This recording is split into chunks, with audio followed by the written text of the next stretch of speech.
अखंड भारत। वैज्ञानिक मानते हैं कि समुद्र के गर्भ से सबसे पहले तिब्बत का हिस्सा बाहर आया। ये वो वक्त था जब कैलाश धरती का केंद्र था। वैज्ञानिक भाषा में इसे एंजिया कहा जाता है। पुराने जमाने में जम्बू द्वीप यानी एशिया को ही रहने योग्य उत्तम स्थान माना गया, जिसमें यूरोप के भी कुछ हिस्से शामिल थे। जम्बू द्वीप को लाख योजन वाले खारे समुद्र ने घेर रखा है। इस क्षेत्र में इजराइल से चीन और रूस से भारत तक का क्षेत्र आता था। आज का भारत तो इसका एक हिस्सा मात्र है। बावजूद इसके ये कितना विशाल था, इसका अंदाजा आप इसी से लगा सकते हैं कि शास्त्रों में इसकी नदियों के किनारे उत्तर और उत्तर पश्चिम में हूण और पारसियों के रहने का जिक्र मिलता है। तत्कालीन भारतवर्ष में पूर्वी किनारों पर किरात और पश्चिमी किनारों पर यवनों के बसे होने का जिक्र भी है। दरअसल जम्बू द्वीप को आज का यूरेशिया भी कहा जाता है।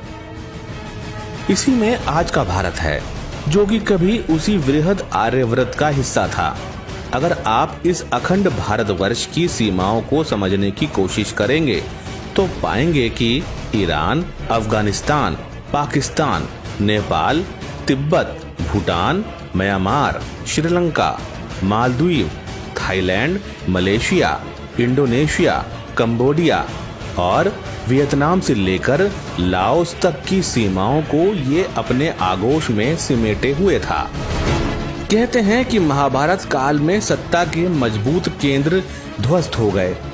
2500 साल बाद कमजोर हुए भारत में एक बार फिर युग दृष्टा चाणक्य ने जान फूंक दी। वायु पुराण के मुताबिक ऋषभ पुत्र भरत के नाम पर इस देश का नाम भारतवर्ष पड़ा। हालांकि ज्यादातर लोग शकुंतला पुत्र भरत के नाम से इसे जोड़ते आए हैं।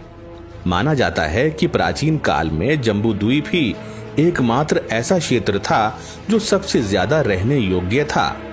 उसमें भी भारतवर्ष की जलवायु सबसे उत्तम मानी गई, जिसमें वितस्ता नदी के किनारे हम सबके यानी मानव जाति के पूर्वज महाराजा मनु और मां शतरूपा का निवास था। जब आर्यों ने सुदूर दक्षिण पूर्व तक अपने पैर पसार लिए तो पूरा भारतवर्ष ही आर्यव्रत में परिणित हो गया। कहते हैं महाभारत काल का भारत धीरे धीरे बिखरता चला गया। यवन और मल्लेच्छ हावी होते चले गए। हालांकि चाणक्य के नेतृत्व में एक ईमानदार कोशिश हुई। नतीजा चंद्रगुप्त से लेकर अशोक तक देश की अखंडता के प्रयास हुए, परंतु वो आगे नहीं बढ़ पाए। नए धर्मों का दौर शुरू हुआ। फिर सिंगापुर, मलेशिया, ईरान और अफगानिस्तान कब हाथ से निकल गए पता ही नहीं चला। उसके बाद मध्यकाल में हिंदुओं का भयंकर धर्मांतरण हुआ, या यूं कहें कि धर्मांतरित हिंदुओं ने ही पाकिस्तान और बांग्लादेश बना देश को आपस में बांट खाया। जब बुद्ध का समय आया तो भारत 16 बड़े महाजनपदों में बढ़ चुका था। हमारा आकार कितना कम हो चुका, इसका प्रमाण यही है कि एक वक्त वेद संपूर्ण मानव जाति के ग्रंथ थे, लेकिन आज वो हिंदुओं तक सिमट गए हैं।